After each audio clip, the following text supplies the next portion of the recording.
वो बाहर से शांत और भीतर से तूफान था। उसके भीतर की तूफानी लहर जब भी बाहर आती थी तो उसकी बंदूक से गोली निकलती थी और उसका शिकार दूसरी दुनिया में चला जाता था। 80 के दशक के अंतिम वर्षों में मुंबई अंडरवर्ल्ड में वो टॉप मोस्ट लेवल पर पहुंच गया था। उससे ज्यादा खतरनाक शूटर उस समय कोई नहीं होता था। वो दाऊद इब्राहिम के लिए काम करता था। दाऊद इब्राहिम अपनी पूरी टीम और छोटा राजन के साथ दुबई में शिफ्ट हो गई थी और वो दुबई से ही अपनी गैंग को ऑपरेट किया करती थी। मुंबई में दाऊद ने अपने सिंडिकेट को माया डोलस और दिलीप बुआ के हाथों सौंप दिया। कुल मिलाकर ये दोनों मुंबई पर राज कर रहे थे। मगर फिर अचानक कुछ ऐसा हुआ कि इन दोनों को मुंबई पर राज कराने वाला दाऊद इब्राहिम इन लोगों से ही नाराज हो गया और इसका नतीजा हुआ साल 1991 का शूट आउट एट लोखंडवाला।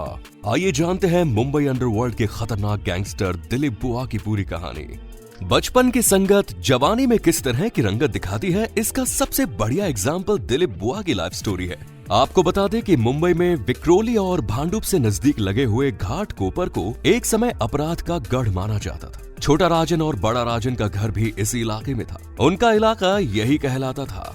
इसी के नजदीक कांजूर मार्ग मौजूद है। कांजूर मार्ग को पहले कांजूर विलेज कहा जाता था और इसी कांजूर विलेज में सन 1966 में दिलीप बुआ का जन्म हुआ। उस समय मुंबई में खास तौर से गरीब बस्तियों में अपराध की फसल कुकुर मुत्तों की तरह उग रही थी। जगह जगह अवैध शराब के धंधे, जुए, सट्टे का कारोबार, स्मगलिंग का कारोबार होता, वेश्यावृत्ति होती, अवैध वसूली जैसे काम होते। दिलीप बुआ अपने बालपन से ही अपने आसपास इस तरह के माहौल को देखा करता था। उसने बचपन से ही लोगों को जुआ सट्टा खेलते हुए देखा, शराब के कारोबार में लगे हुए देखा और उसकी संगत अपराधी किस्म के लोगों के साथ हो गई। इस संगत का असर उस पर भी होने लगा। हमारे यहाँ कहा जाता है कि संग दोष अपना असर जरूर दिखाता है। दिलीप का बालपन भी धीरे धीरे अपराध की तरफ खिंचता चला गया।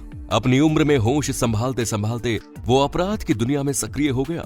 उसे उस समय इस लाइन में सबसे पहले जो साथ मिला वो था माया डोलस का। आपको बता दें कि इस समय अशोक जोशी भी अपराध की दुनिया में सक्रिय हुआ करता था और अरुण गवली भी अंडरवर्ल्ड में सिर उठा रहा था। आगे चलकर तीनों ने अपना एक गैंग बनाया जिसे BRA गैंग के नाम से जाना जाता था।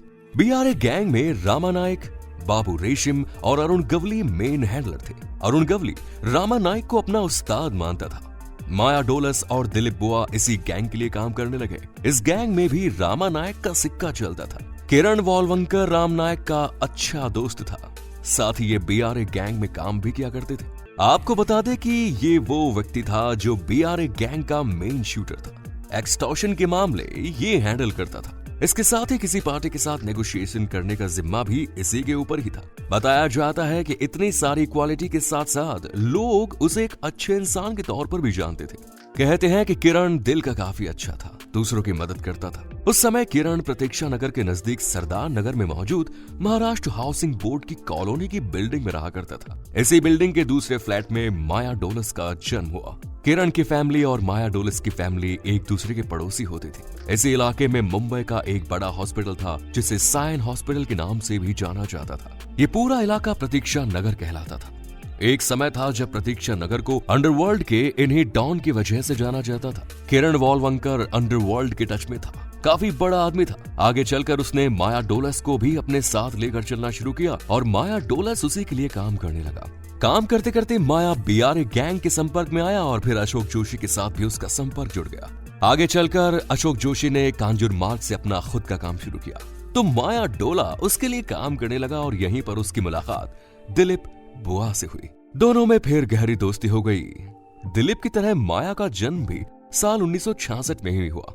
दोनों एक साथ अपराध की दुनिया में सक्रिय हुए, काम करने लगे और फिर माया डोलस के जरिए दिलीप की मुलाकात किरण वॉलवंकर से हुई। किरण के जरिए ही दिलीप बुआ की मुलाकात रामा नायक से हुई।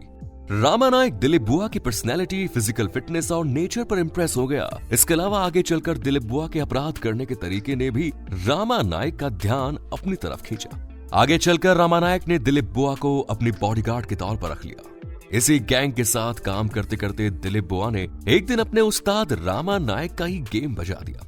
दरअसल प्रॉपर्टी के झगड़े में जब दाऊद इब्राहिम ने रामा नायक के खिलाफ फैसला सुना दिया तो रामा नायक अपने ही गैंग के साथ इंडिपेंडेंट तौर पर काम करने लगा और दाऊद इब्राहिम के कॉम्पिटिटर के तौर पर अब वो उभरने लगा। तब तक दाऊद इब्राहिम की नजर दिलीप बुआ पर पड़ चुकी थी और उन लोगों ने दिलीप बुआ को ही रामा नायक की हत्या के लिए हायर कर दिया। बीआरए गैंग के अगले मेंबर बाबू रेशम की भी हत्या हो चुकी थी। अब अरुण गवली ही इस गैंग को चला रहा था। अरुण गवली ने दिलीप बुआ और अशोक जोशी को भी अपने साथ काम पर रखा हुआ था। इधर माया डोलस अब अरुण गवली के लिए काम करने लगा। अरुण गवली के लिए काम करने के साथ साथ माया का झगड़ा अमर नायक गैंग के साथ भी होने लगा। बात इतनी बिगड़ चुकी थी कि अमर नायक हर कीमत पर माया डोलस से बदला लेना चाहता था, लेकिन अरुण गवली के संरक्षण के चलते वो माया डोलस पर हाथ नहीं डाल सकता था। आगे चलकर इन दोनों के बीच दुश्मनी शुरू हो गई और गैंग वॉर शुरू हो गई। आगे चलकर एक समय ऐसा भी आया जब अमर नायक और अरुण गवली गैंग के बीच आपसी समझौते को लेकर भी बैठक शुरू हुई, जिसमें बड़े बड़े लोग शामिल हुए और दोनों गैंग के बीच समझौता कराने के लिए सक्रिय हुए। मगर इस बैठक में अमर नायक ने अरुण गवली के सामने ये शर्त रखी कि वो समझौता तभी करेगा जब अरुण गवली माया डोलस को उसके हवाले करेगा। कहते हैं कि अमर नायक की शर्त को अरुण गवली ने मान लिया और इस बात की भनक माया डोलस को लग गई। माया डोलस को लगा कि उसके साथ धोखा हुआ है। उसने अरुण गवली के अड्डे दकड़ी चाल को छोड़ दिया और कांजूर मार्ग स्थित अशोक जोशी के पास आकर रहने लगा। अशोक जोशी की दुश्मनी उन दिनों छोटा राजन से थी। छोटा राजन दाऊद इब्राहिम के लिए काम करता था। कुल मिलाकर अशोक जोशी सीधे सीधे दाऊद इब्राहिम से दुश्मनी मोल लेकर काम कर रहा था। इधर दिलीप बुआ के घर वाले उससे काफी परेशान हो गए, क्योंकि दिलीप पूरी तरह से अपराध की दुनिया में सक्रिय हो गया था। इसलिए दिलीप बुआ की फैमिली कांजूर मार्ग से शिफ्ट होकर तिलक नगर आ गई। दिलीप बुआ के 4 भाई थे, जिनमें से दिलीप अपराध की दुनिया में बड़ा नाम बनता जा रहा था। आपको बता दें कि तिलक नगर वही इलाका है जहां छोटा राजन रहा करता था, और ये वही समय था जब बड़ा राजन की हत्या हो चुकी थी और छोटा राजन ने उसकी गैंग को संभाल लिया था। या छोटा राजन वर्धा राजन मुदलियार के साथ मिलकर अपनी गैंग को बढ़ा रहा था और अपना काम कर रहा था। आगे चलकर छोटा राजन दाऊद इब्राहिम के साथ मिलकर काम करने लगा और वो उसका राइट हैंड बन गया। दाऊद इब्राहिम के तमाम ऑपरेशंस को वही प्लान करता और फिर उनको एग्जीक्यूट भी करता।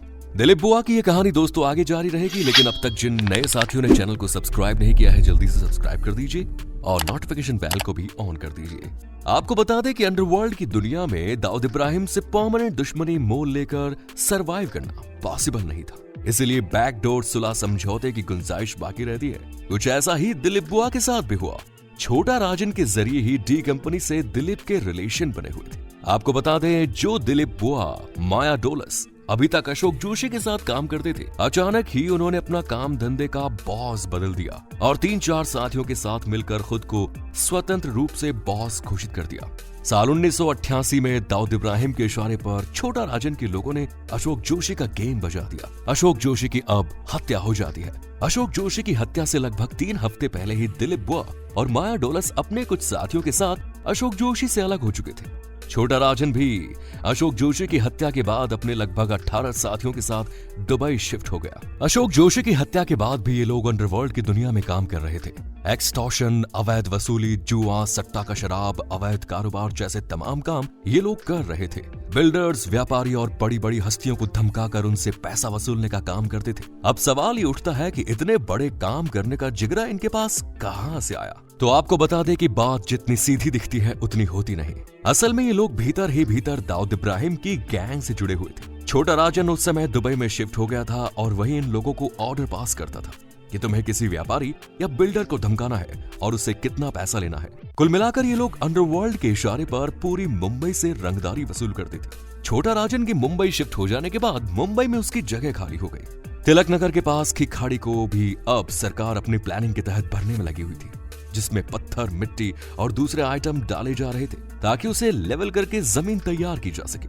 न्यू तिलक नगर को बसाने के लिए ओल्ड तिलक नगर से होकर जाना पड़ता था। बीच में खाड़ी पड़ती थी और इस खाड़ी को पार करने के लिए ब्रिज बनाया जाता था। इस ब्रिज को मटेरियल उस पार पहुंचाया जाता था और खाड़ी को भरने का काम जारी था। इसके लिए पनवेल और दूसरे इलाकों से पत्थर, रेत, बजरी जैसी चीजें ट्रकों में भरकर लाई जाती थी। फिर इन चीजों को खाड़ी में फेंका जाता था। इस पूरे काम का ठेका पनवेल के रहने वाले राम सेठ ठाकुर के पास था। आपने बसई, विरार, नाला सोपारा के भाई ठाकुर का नाम तो सुना ही होगा। उसका सिक्का इस पूरे इलाके में चलता था और उसकी मर्जी के बिना यहाँ पत्ता भी नहीं हिलता था। बस कुछ ऐसा ही रुतबा पनवेल, न्यू बॉम्बे के इलाके में राम सेठ ठाकुर का था।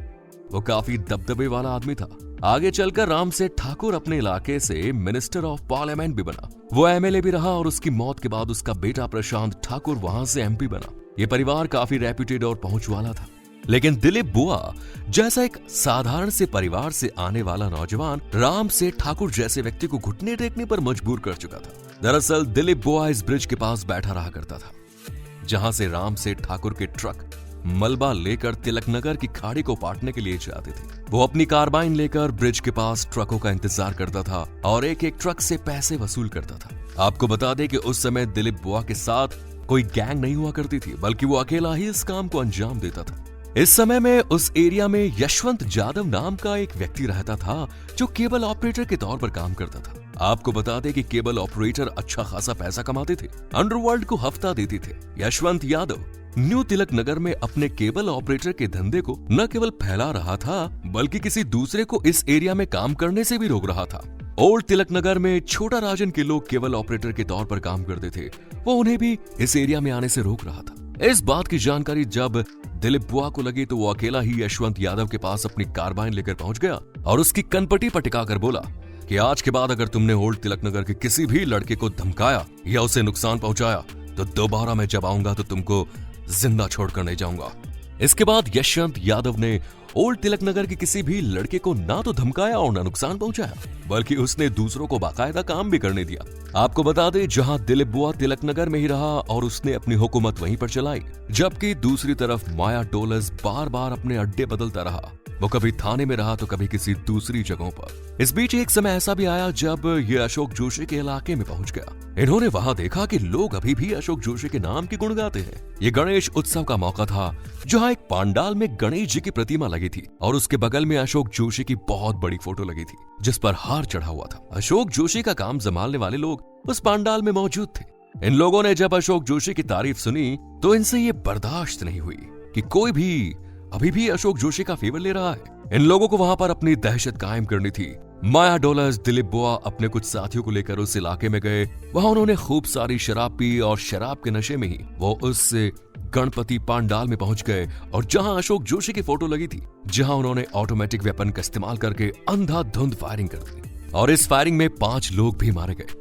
इसके बाद तो प्रशासन में हड़कंप मच गया और लॉ एंड ऑर्डर की सिचुएशन बिगड़ गई। इसके बाद पुलिस भूखे कुत्तों की तरह इन लोगों को ढूंढने लगी, इन लोगों का एनकाउंटर करने की प्लानिंग करने लगी। ये सभी लोग अब अलग अलग एरिया में भाग रहे थे क्योंकि जब इनको होश आया तब इनकी समझ में आया कि आखिर इन्होंने क्या कर दिया। इसके बाद सभी अपना अपना सर छुपाते ठिकाना ढूंढते फिर रहे थे। अपने आप को छुपाने का ऐसा ही एक ठिकाना इन्होंने लोखंडवाला के इस स्वाति बिल्डिंग में ढूंढा जहां पर फाइनली इस गैंग का एनकाउंटर हुआ। लेकिन ये बात इतनी सीधी नहीं है जितने की नजर आती है। आपको हमने बताया था कि माया डोलस और दिलीप बुआ दाऊद इब्राहिम के इशारे पर काम करने लगे थे और उनके लिए एक्सटॉर्शन और अवैध वसूली जैसे काम करते थे। लेकिन कई बार ऐसा भी हुआ था कि ये किसी व्यक्ति को एक्सटॉर्शन के लिए धमका रहे थे और उस व्यक्ति ने सीधा ही दाऊद इब्राहिम से संपर्क कर लिया। दाऊद इब्राहिम ने उस व्यक्ति से डायरेक्ट डील कर ली और आगे चलकर फिर दाऊद इब्राहिम ने इन दोनों से कहा, अब तुम उस व्यक्ति को परेशान करना बंद कर दो, हमारी डायरेक्ट डील हो गई है। और जब ऐसा बार बार होने लगा तो माया डोलस और दिलीप बुआ को लगने लगा कि लोग दाऊद इब्राहिम के पास डायरेक्ट संपर्क कर लेते हैं। इसकी वजह से उनकी इमेज खराब हो रही है। इसीलिए इन लोगों ने अब दाऊद इब्राहिम से बगावत कर दी और अपनी गैंग का संचालन अलग से करने लगे।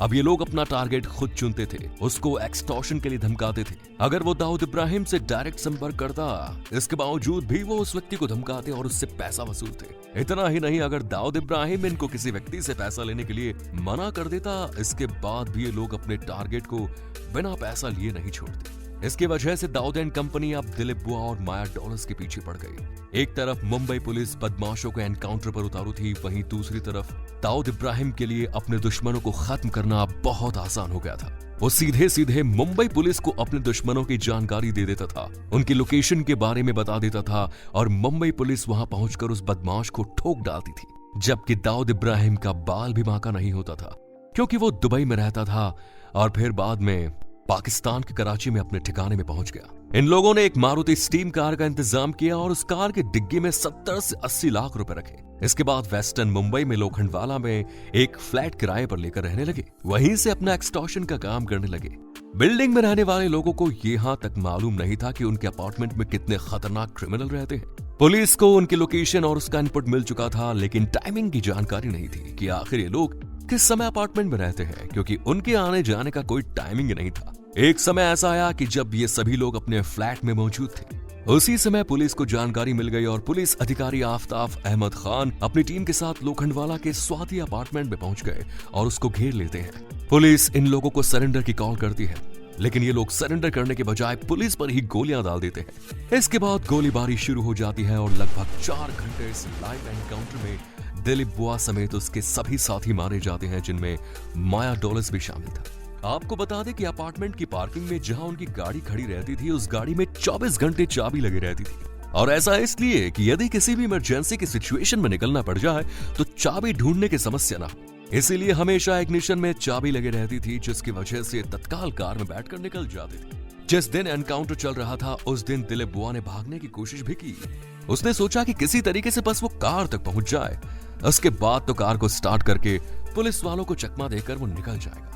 ऐसा करने के लिए वो बाकायदा नीचे भी आया, लेकिन अपार्टमेंट से कार तक पहुंचने का समय उसे पुलिस वालों ने दिया ही नहीं। जैसे ही वो पुलिस वालों की बंदूक के निशाने पर आया, पुलिस वालों ने अपनी बंदूक में मौजूद सारा लोहा दिलीप बुआ के शरीर में उतार दिया। साल 1991 में हुए इस एनकाउंटर में दिलीप बुआ और माया डोलस दोनों की ही मौत हो गई। ये दोनों 25 साल की उम्र में इस दुनिया को छोड़कर चले गए। आपने shoot out at Lokhandwala movie तो देखी ही होगी। ये फिल्म इसी एनकाउंटर पर बेस्ड है।